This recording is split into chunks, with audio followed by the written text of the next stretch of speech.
नमस्कार दोस्तों, आपका आर एस नर्सिंग के रिपोर्ट में फिर से स्वागत करता हूं। इस वीडियो की कड़ी के अंदर हम पार्ट 8 लेके आए हैं। तो UP NHM, MP NHM, Bihar NHM का जो हमारा कंटिन्यूस क्लास चल रही है। क्लियर। यूपी एनएचएम का एग्ज़ाम 24 जनवरी को है। उससे पहले हम आपकी एक मेगा क्लास लेंगे जिसका टाइम होगा 2 to 3 आवर्स का। 2 से 3 घंटे की क्लास रहेगी जिसमें आपको वन लाइनर इम्पोर्टेंट क्वेश्चन होंगे। वन लाइनर इम्पोर्टेंट क्वेश्चन होंगे जो डायरेक्ट एग्जाम में पूछे हुए हैं।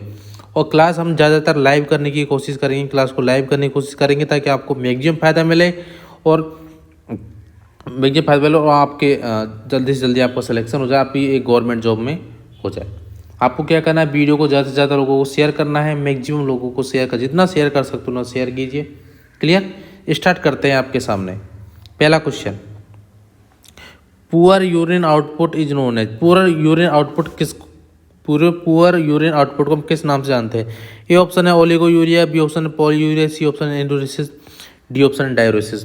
बात करते हैं ओलिगोयूरिया क्या होता है। जिसमें क्या होता है, ओलिगोयूरिया के अंदर जो यूरिन आउटपुट है क्या है, यूरिन आउटपुट डिक्रीज हो जाता है। कितना? लेस देन 400 ml इन 24 आवर्स। क्लियर। पुअर हो गया या डिक्रीज हो गया या पुअर हो गया। क्लियर। इसको बोलते हैं हम ओलिगोयूरिया। तो A option is the correct answer है। क्लियर। अब बात की हमने डिक्रीज और पुअर। अब बात करते हैं पॉलीयूरिया क्या होता है, जिसमें यूरिन आउटपुट क्या होता है, इंक्रीज हो जाता है।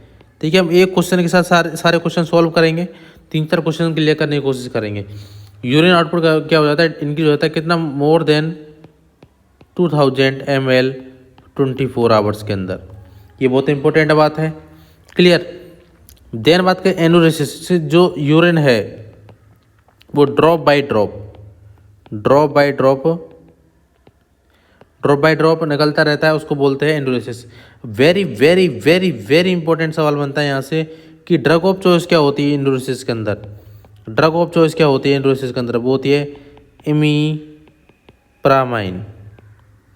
इमीप्रामाइन ड्रग ऑफ चॉइस होती है किसका? एंडोरेसिस के अंदर। बहुत एग्जामों में पूछा हुआ सवाल है, बहुत इंपॉर्टेंट सवाल है। क्लियर। तो बात की ओलिगोयूरिया की, बात की पॉलीयूरिया की, बात की देन एंडोरेसिस की बात की। तो करेक्ट आंसर क्या होगा? Is the correct answer. Urine output अगर 4000 ml से कम हो रहा है हम उसको बोलेंगे क्या? ओलिगोयूरिया। अगर 2000 ज़्यादा हो रहा है उसको बोलते हैं पॉलीयूरिया। और urine out drop by drop निकल रहा है उसको बोलते हैं हम एंडोरेसिस, जिसके अंदर ड्रग ऑफ चॉइस क्या होती है? इमीप्रामाइन ड्रग ऑफ चॉइस होती है। Clear. Next question, which cell secreted antibody. कौन सी सेल है जो एंटीबॉडी सीक्रेट करती है? ए ऑप्शन है monocyte, B option lymphocyte, C option neutrophil, D option है एसिनोफिल। वेरी वेरी इंपॉर्टेंट सवाल। अगर एंटीबॉडी की बात करते हैं, एंटीबॉडी करती है लिम्फोसाइट, तो B is the correct answer. अब बात करते हैं न्यूट्रोफिल होती है वो एक्यूट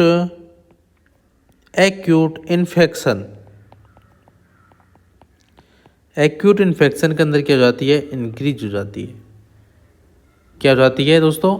इंक्रीज हो जाती है एक्यूट इन्फेक्शन के अंदर। देन बात करता हूँ मोनोसाइट की, वो होती है क्रोनिक इन्फेक्शन के अंदर क्या हो जाती है? इंक्रीज हो जाती है। क्लियर। अब बात करते हैं इसोनोफिल होती है वो इन्फेक्शन में फैलती है। या इन्फेक्शन, या बात कर सकते हैं इन्फ्लामेशन होता है, उसके अंदर किसका लेवल बढ़ता है? इसोनोफिल का। जो एंटीबॉडी होता है कौन सा? इम्यूनोग्लोबिन होता है, इम्यूनोग्लोबिन ई, जो भी किसके लिए रिस्पॉन्सिबल है?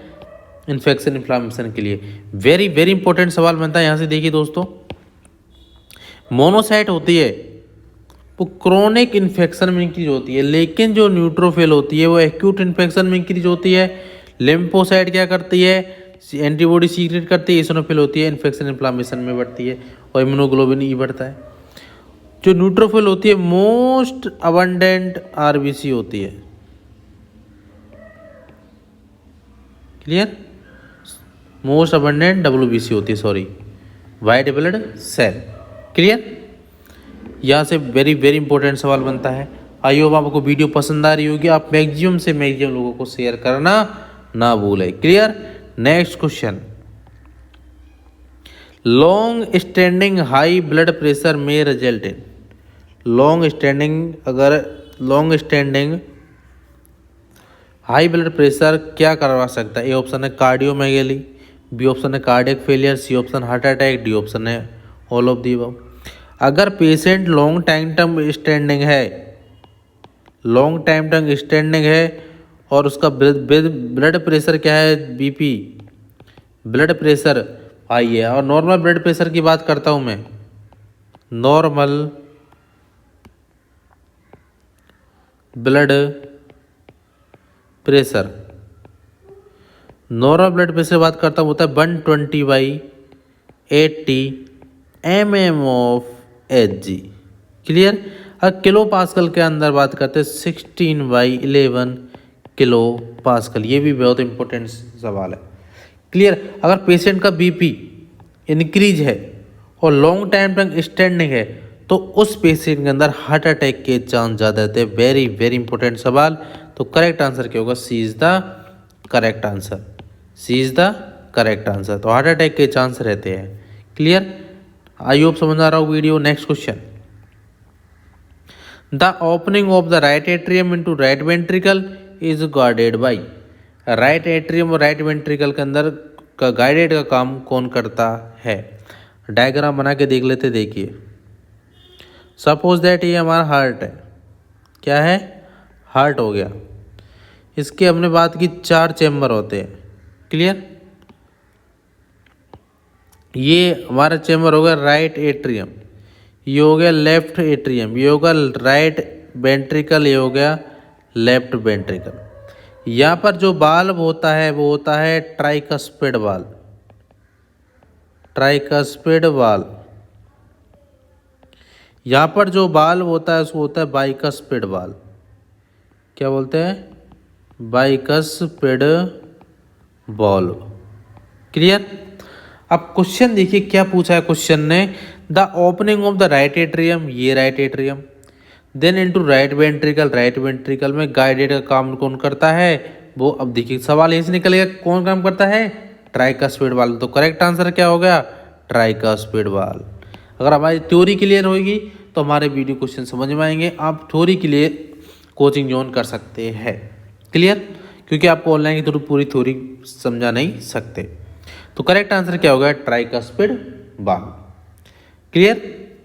नेक्स्ट, जो मिट्रल वाल्व होता है वो राइट एट्रियम से राइट वेंट्रिकल के बीच होता है, या इसको मिट्रल वाल्व ही बोलते हैं। बाइकस्पिड को दूसरा नाम क्या है? Mitral valve. Clear. Next question,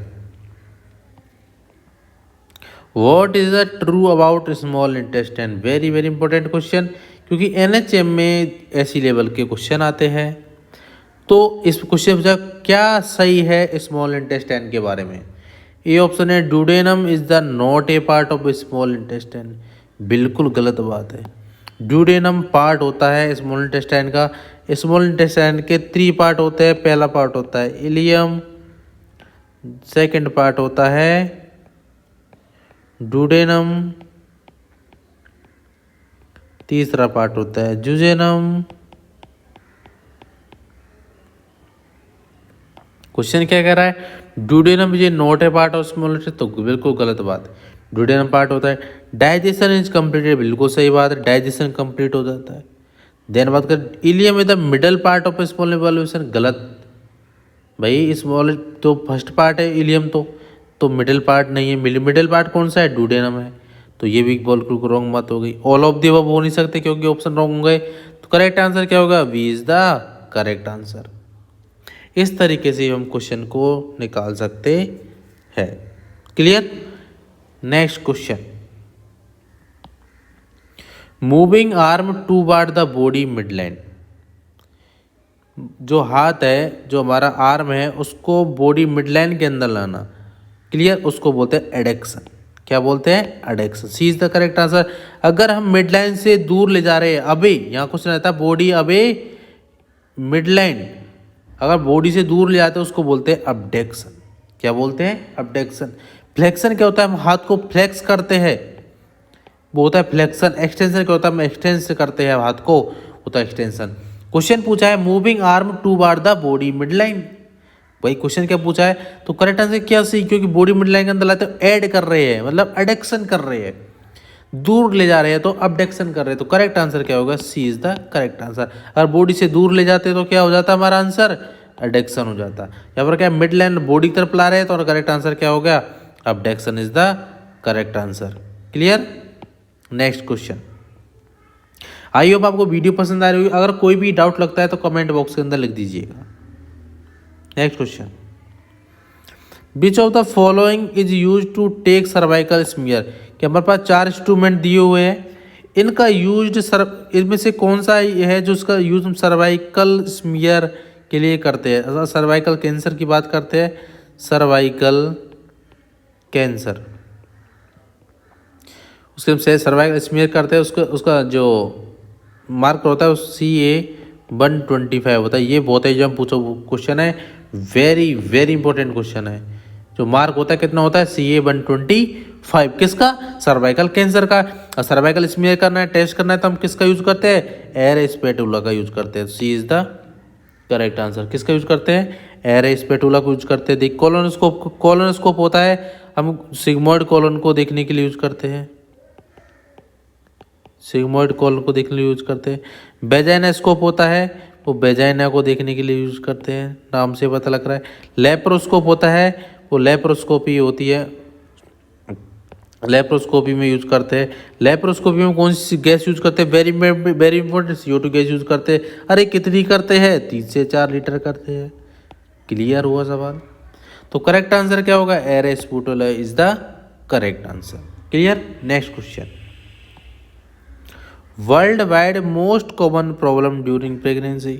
कि world wide most common problem कौन सी है प्रेगनेंसी के दौरान? वेरी वेरी इंपॉर्टेंट क्वेश्चन, बहुत एग्जाम में पूछा हो question.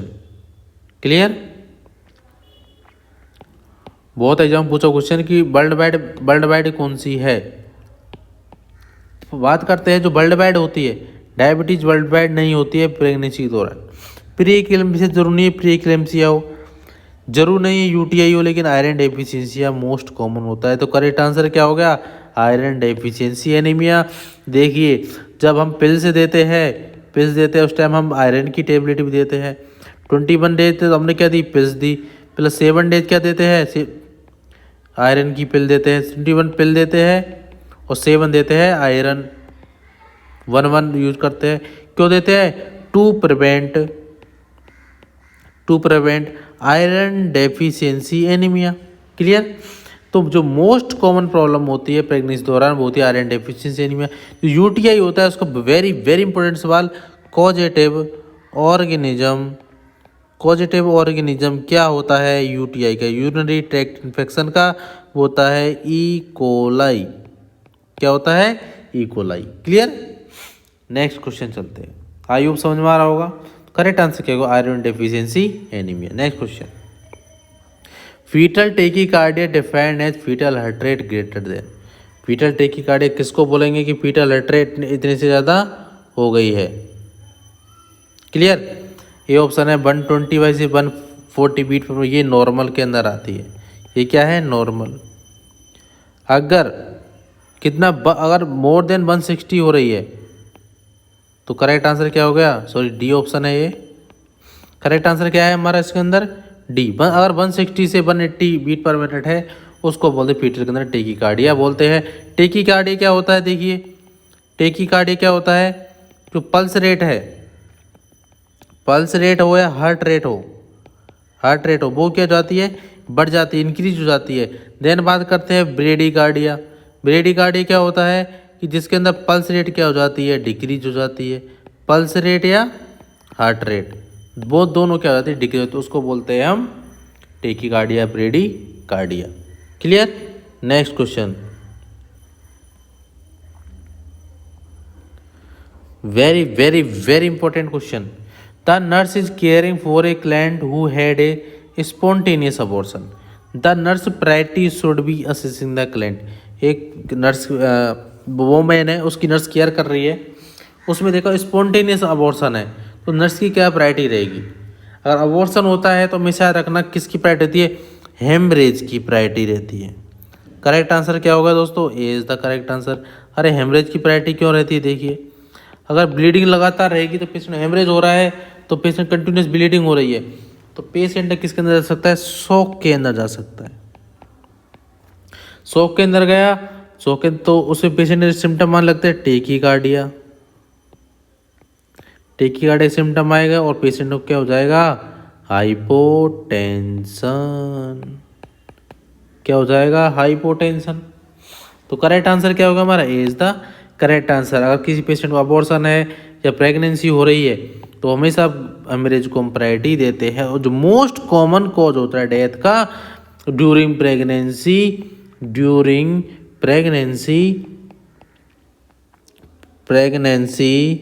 Most common cause of death वो क्या होता है, याद रखना, haemorrhage.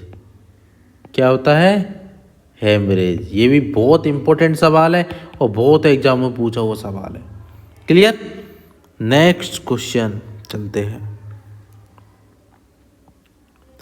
The following should be tested at every ANC visit. चार ऑप्शन हमारे पास कि इसमें से हम एवरी एएनसी क्या होता है, ante natal care. Total ante natal कितनी होती है, होती है 4 होती है। ये भी आपको मैं वीडियो के अंदर करवाया हुआ है। अब बात करते हैं उस एंटीनेटल केयर के अंदर क्या क्या चेक करते हैं। तो देखिए हीमोग्लोबिन तो सब में है तो हीमोग्लोबिन सही है, क्लियर। देन बात करते हैं यूरिन शुगर भी चेक करते हैं तो ये भी सही बात, लेकिन ऐसी चेक नहीं करते, गलत बात हो गई। हीमोग्लोबिन चेक करते सही बात है, ब्लड चेक नहीं करते, गलत बात है। यूरिन शुगर चेक करते सही बात है। हीमोग्लोबिन चेक करते हैं, यूरिन शुगर चेक करते हैं, प्रोटीन चेक करते हैं, बिल्कुल सही बात है। तो करेक्ट आंसर क्या होगा, सी। हेम is the urine sugar check करते लेकिन HPL चेक नहीं करते। तो हमारा करेक्ट आंसर क्या है, हमेशा रखना haemoglobin plus urine sugar plus protein, ये 3 चीज हम चेक करते हैं during antenatal care. Very very very important सवाल, क्लियर। नेक्स्ट क्वेश्चन, इक्लेम्सिया क्या है। क्वेश्चन डायरेक्ट पूछे इक्लेम्सिया क्या है। देखिए प्री क्लेम्सिया और कन्वल्जन दोनों साथ आना उसको बोलते हैं क्लेम्सिया, जिसके अंदर hypertension, protein urea and convulsion तीनों चीज आती है उसको बोलते हैं इक्लेम्सिया। डायरेक्ट क्वेश्चन है तो करेक्ट आंसर क्या होगा हमारा, A is the correct answer. ऐसे क्वेश्चन क्या है, डायरेक्ट आते हैं, clear. Next question, the most frequent cause of maternal death during child birth. अभी बताया मैंने क्वेश्चन, मैंने बोला था ना ये क्वेश्चन बहुत इंपॉर्टेंट है और बहुत एग्जाम में पूछा हुआ क्वेश्चन है। तो अब आपको पता लग ही गया होगा कि आंसर क्या होगा इसका, कि मोस्ट कॉमन फ्रिक्वेंट कॉज क्या होता है मैटरनल डेथ का ड्यूरिंग चाइल्ड बर्थ। तो क्या होता है, हेमरेज। क्या होता है, हेमरेज। करेक्ट आंसर क्या होगा, D is the correct answer. Next question, PPIUCD stand for, मतलब PPIUCD की फुल फॉर्म पूछिए। देखिए नीचे से स्टार्ट करते हैं, post parturition intrauterine contraceptive device, गलत। ये पार्चुरेशन कोई वर्ड नहीं होता। C, post pregnancy intrauterine contraceptive device, ये भी रॉन्ग बात है। Post puerperium intrauterine contraceptive device, ये भी रॉन्ग बात है। बिल्कुल ए बिल्कुल राइट आंसर है, post partum intrauterine contraceptive device. तो करेक्ट आंसर क्या होगा हमारा, A is the correct answer. Correct answer क्या होगा, A is the correct, post partum intrauterine contraceptive device, clear. Next question चलते हैं। आई होप आपको वीडियो पसंद आ रही होगी। आप मैक्सिमम से मैक्सिमम लोगों को वीडियो शेयर करें। अगर आपको रियली में लगता है कि वीडियो शेयर करने लायक है तो ही वीडियो शेयर करें। आपको बेनिफिट लगता है तो कमेंट बॉक्स के अंदर लिखिए, क्लियर, कि आपको क्या बेनिफिट मिल रहा है, वीडियो अच्छी लग रही है, कैसी लग रही है, और आपके कितने टोटल कितने नंबर आ रहे हैं।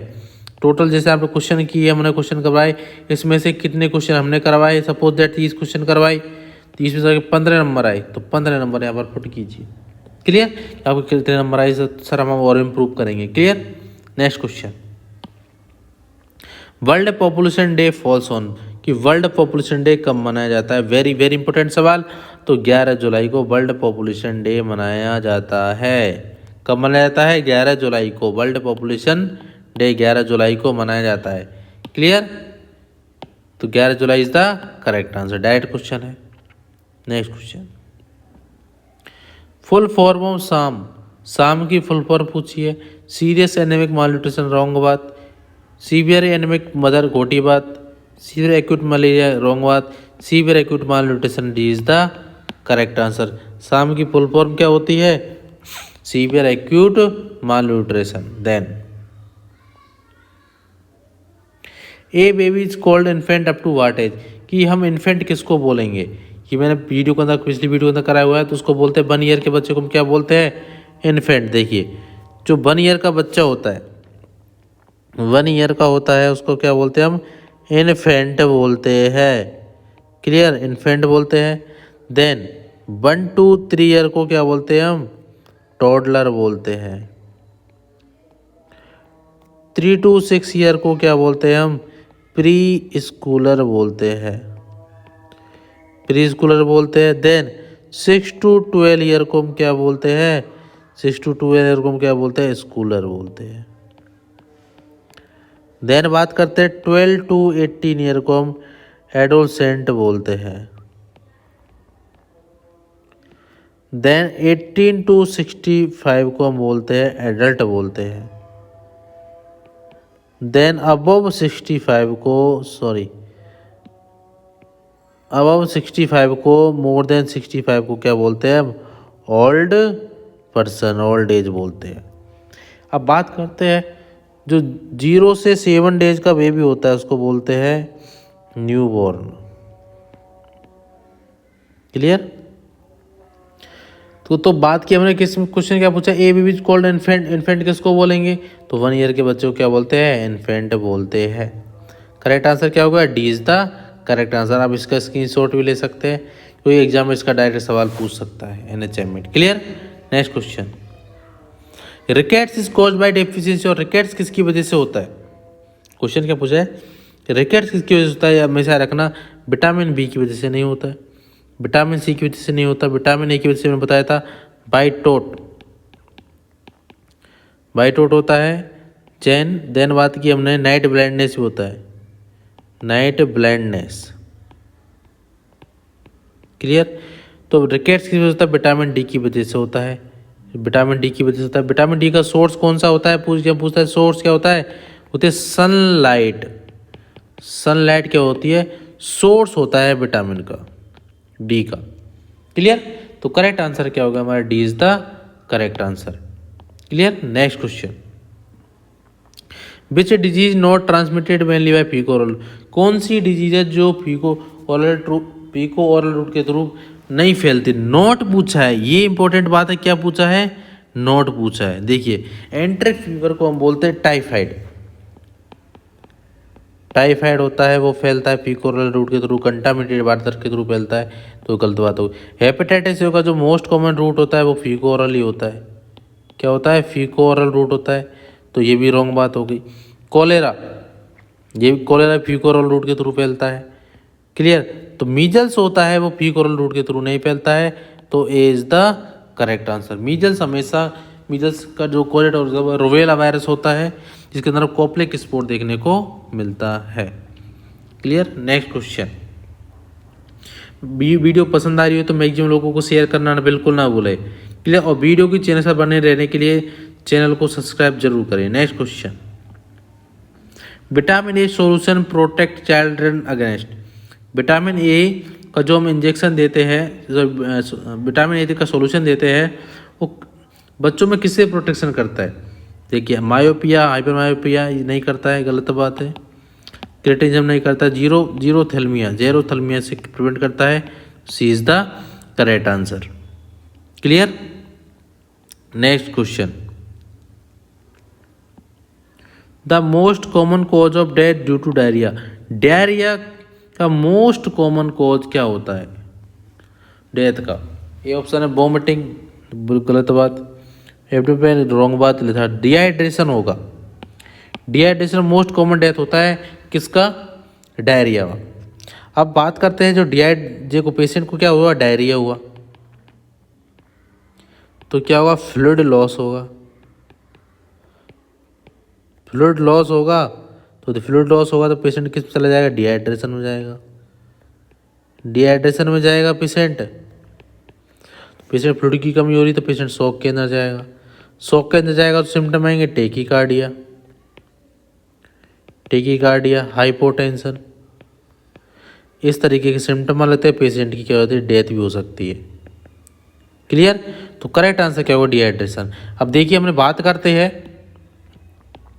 कि जो बच्चे होते हैं इन्फेंट में या न्यूबॉर्न के अंदर most common cause of death क्या होता है? वो होता है प्री मैच्योरिटी। ठीक है, प्री मैच्योर बच्चे है उसके। देन चिल्ड्रन के अंदर most common cause of death, children कब तक के? बिलो 5 ईयर, 5 ईयर से कम के बच्चे मोस्ट कॉमन डेथ का कारण होता है, वो होता है डायरिया। क्या होता है? डायरिया। ये दोनों इंपॉर्टेंट क्वेश्चन है और दोनों एग्जाम में पूछे हुए क्वेश्चन है, बहुत इंपॉर्टेंट क्वेश्चन है। Clear? Next question, Koplik spot are seen in which disease? अभी बताया कॉप्लिक स्पॉट किसने देखने को मिलता है? मीजल्स के अंदर देखने को मिलता है। करेक्ट आंसर क्या होगा? A is the correct answer. Mumps के अंदर जो थायराइड ग्लैंड होती है, थायराइड ग्लैंड उसके अंदर स्वेलिंग आने लगती है। रुबेला वायरस होता है, जर्मन मीजल्स को होता है। पोलियो होता है, वो फीवर और रूट के थ्रू फैलता है। क्लियर? नेक्स्ट क्वेश्चन, करेक्ट कॉप्लेट किस अंदर मिलते हैं? मीजल्स के अंदर। ये वेरी वेरी वेरी इंपॉर्टेंट सवाल और कम्युनिटी का बड़ा इंपॉर्टेंट सवाल है। कम्युनिटी का क्या है, इंपॉर्टेंट सवाल है और मोस्टली एग्जाम में पूछा हुआ सवाल है। Next question, route of administration dose of BCG vaccine 3 month old baby. जो 3 मंथ ओल्ड बेबी है उसको वैक्सीन हम कितना देंगे, जो कौन से रूट से देंगे? देखिए सबकुटेनियस रूट से देते नहीं, बिल्कुल IM से नहीं देते, सबकुटेनियस से नहीं देते। हमेशा BCG को इंटरडर्मल रूट से दिया जाता है। जो इंटरडर्मल रूट कितने देते हैं? 15 डिग्री एंगल पर देते हैं। क्लियर? और हम एट बर्थ कितना देते हैं डोज? एट बर्थ की पूछते हैं हम, 0.05 ml। यहाँ पर पूछा है 3 मंथ का, पूछा है 3 मंथ पे हम 0.1 ml देते हैं और 1 ईयर तक भी हम क्या देते हैं? 0.1 ml देते हैं। ये भी इंपॉर्टेंट बात है। क्लियर? तो क्वेश्चन पूछा route of administration dose BCG vaccine 3 month old baby है, तो कितना आंसर क्या हो गया? A is the correct answer. Intradermal route देंगे, 0.1 ml देंगे। Clear? Next question, When was national health mission programme? Very very very very important question आपके NHM के हिसाब से। नेशनल हेल्थ मिशन जो NHM की एग्जाम हो रही है और उसमें ये क्वेश्चन जरूर पूछा जाएगा। NHM कब लॉन्च हुआ? 2005 के अंदर। Very very important question. Clear? Next question, pulse polio immunization cover. Pulse polio immunization कितने साल के बच्चों को कवर करता है? ऑप्शन 0 से 5 ईयर, बी ऑप्शन 0 से 1 year, C option 1 to 5 year, D option है 0 to 1 ईयर। करेक्ट आंसर होगा 0 से 5 ईयर के बच्चों को कवर करता है pulse polio immunization. Very very very important सवाल, MPCHO में पूछा हुआ सवाल। क्लियर? तो करेक्ट आंसर क्या हो गया? A is the correct answer. Next question, the process of which destroy all microbial life including spore in knows है कि ऐसी कौन सी प्रोसेस है चारों के अंदर जिससे हम जो माइक्रो ऑर्गेनिज्म होते हैं उनको डिस्ट्रॉय करते हैं, उस कंडीशन को बोलते हैं हम स्टरलाइजेशन। क्या बोलते हैं, स्टरलाइजेशन। सिंपल सा क्वेश्चन है, इसमें स्टरलाइजेशन की डेफिनेशन पूछी हुई है। करेक्ट आंसर क्या होगा, D is the correct answer. Next question, JSY is acronyms of, मतलब JSY की फुल फॉर्म पूछी है, तो JSY की फुल फॉर्म होती है जननी सुरक्षा योजना, is the correct answer. JY की फुल फॉर्म क्या होती है, जननी सुरक्षा योजना। वेरी वेरी इंपॉर्टेंट सवाल, और क्योंकि फुल फॉर्म के सवाल पूछते हैं एग्जाम में, तो इस तरीके के सवाल आते हैं। Next question, goitre is caused by deficiency of which hormone. Goitre किसकी वजह से होता है, देखिए इंसुलिन होता है, उसकी वजह से क्या होता है, डायबिटीज मेलाइटस हो सकता है पेशेंट को। एस्ट्रोजन हार्मोन होता है, ये प्रेगनेंसी के अंदर होता है, प्रेगनेंसी के अंदर होता है, जो ओवुलेशन के लिए रिस्पॉन्सिबल होता है, ठीक है। सीरोटोनिन होता है। देन थायराइड की बात करते हैं, तो जो थायराइड हार्मोन होता है वो किसके लिए रिस्पॉन्सिबल होता है, गोइटर के लिए रिस्पॉन्सिबल होता है। करेक्ट आंसर क्या होगा, D is the correct answer. जो गोइटर के क्वेश्चन पूछा है, गोइटर के लिए कौन सा हार्मोन रेस्पॉन्सिबल है, तो कौन सा हार्मोन रेस्पॉन्सिबल, थायराइड हार्मोन जो होता है वो रेस्पॉन्सिबल होता है। किसके लिए रेस्पॉन्सिबल होता है, वो होता है गोइटर के लिए रेस्पॉन्सिबल होता है। Next question, what is the sex ratio. Sex ratio क्या है, कुछ सिंपल सवाल पूछा है, सेक्स रेशियो क्या है। ए ऑप्शन है number of male and female in 1000 population, B option number of female per 1000 population, number of males per 1000, number of female birth per year of male birth. ये बिल्कुल तीन option बिल्कुल wrong है कि sex मतलब mail और female दोनों का कितनी पॉपुलेशन पे, 1000 की पॉपुलेशन पे। सिंपल सी बात करते हैं, मेल एंड प्लस फीमेल दोनों का बहुत सेक्स रेशियो क्या है, कितनी पॉपुलेशन पर, 1000 पॉपुलेशन पर। ये सिंपल सा सवाल है और इसमें क्वेश्चन में यही पूछा हुआ है। क्लियर, करेक्ट आंसर क्या हो गया, A is the correct answer. Next question, okay, तो क्वेश्चन क्या पूछा है, सेक्स रेशियो पूछा है।